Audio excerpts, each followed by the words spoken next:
Good morning. It's Thursday, June 5th.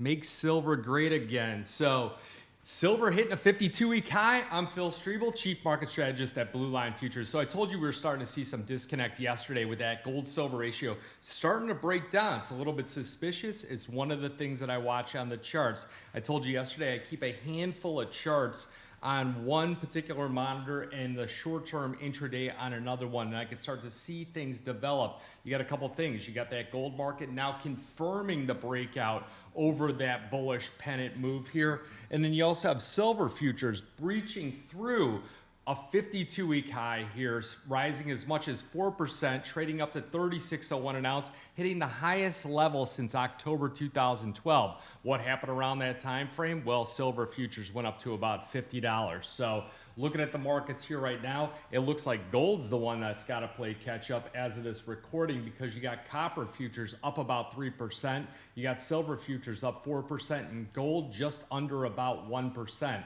Even platinum up 3.5% and palladium up 2%. So big explosive move going across all the metals markets right now. And what's really driving it? A lot of concerns here on this copper market. Also a lot of concerns about U.S. economic data, which has reinforced the expectations of interest rate cuts by the Federal Reserve later in this year. You got the 10-year yield falling about 10 basis points yesterday, and that's the lowest level in the month.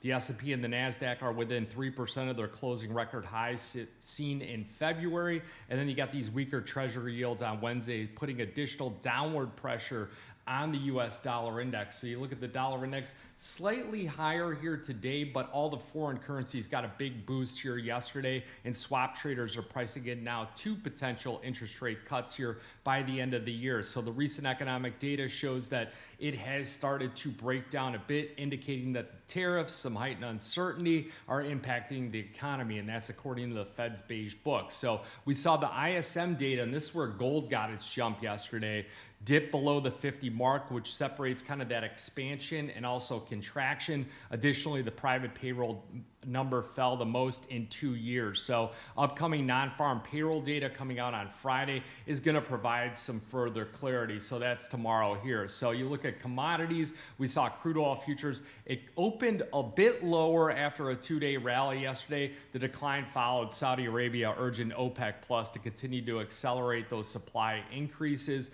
in the coming months. And then you had gold yesterday. So it breached that $3,400 a month, $3,400 because of the deterioration in the economic data. So you look at the chart pack here, and the chart pattern starting to break out to the upside. So realistically, in my opinion, I think gold futures could press on up to about the 3,600, which I've outlined in that chart pack. And then also you start to look at silver. Silver has this parallel channel that goes up that you go back to about the start of 2024, and you start connecting some of those highs, and it hits around that $36 to $38 mark. So copper is what really drove this market higher here. So that's why you got to think a little bit outside of the box. It reached a 2-month high on those decreasing stockpiles at the LME, and current inventories are at the lowest level since July 2023. So you're seeing strong demand from China, and you're seeing some production setbacks from a lot of mining operations.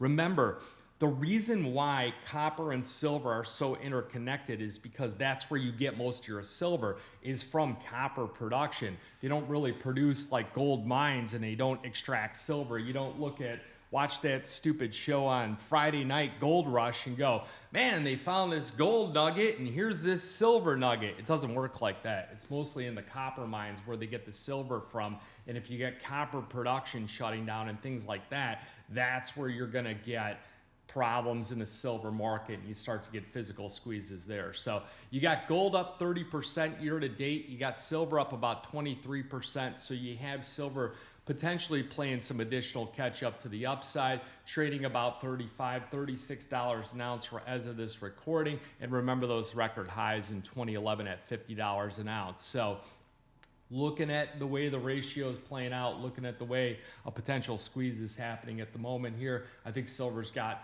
the potential for a lot more room to run here, because the summer months is when the industrial demand typically rises, and then you get that disconnect where you have a crisis, whatever it is, tariffs, COVID, financial crisis, everything else.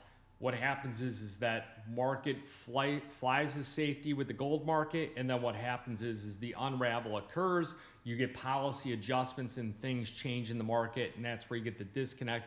And oftentimes the industrial metals start to take over because of the policy changes and things like that in the market. So we'll see if the market can hold these particular gains here in the day. I anticipate a number of short sellers coming, a lot of traders booking some of the gains that they have on their positions here. You'll see mining operations that utilize large banks and things like that. So you'll probably, if you monitor those 4 big banks that have short positions on, well, guess what? That's their clients, the mining operations and their large players here coming in and hedging forward production and things like that, putting those short positions on looking forward here. So any kind of uncertainty out of China, any kind of pullback in the U.S. equity markets could really start to rug pull on the silver market here. So use proper risk management with your current positions if you have those on. Not investment advice, just these are observations that I'm seeing in the markets. Now, we have looked at the ETF flows recently, which have been bigger flows into the silver market here. Gold playing a little bit of catch up where the exchange traded funds, they added about 5,000 troy ounces of gold holdings in the previous session here, bringing this year's net purchases to 5.63 million ounces here. And it's the 3rd straight day of growth in the gold market. And if you look at the chart pattern here, you had the breakout. And then what do you have? The 1-day pullback here, which is natural. And then you got 2 more days upward here. So that's your 3 days of growth in the ETFs. And then you have 2.16 million troy ounces of silver holdings being added in the previous trading session, bringing this year's net purchases 25.8 million ounces. So you get the year-to-date percentage change here, 6.8% in the gold, and you get 3.6% in the silver market. So gold making new highs. Got to cut this video here a little bit short here because it's getting really busy here with a lot of incoming calls and things like that. Clients that want to adjust some of their positions here and start to attack some of these markets. So if you got any questions, shoot an email to info@BlueLineFutures. You'd like to open up an account here, give us a call here in the number below. And then finally, if you haven't registered for the chart pack, be updating that today with some of these breakouts here. So we got to measure a map where silver, where this upward channel can go to in these markets here and start to look at positioning for those types of moves. So you got any questions, again, remember futures and option trading does involve risk of loss, may not be suitable to all investors, and make silver great again. Let's see if we can get a move here up to 40, 50 bucks here in a short period of time. So good luck, good trading.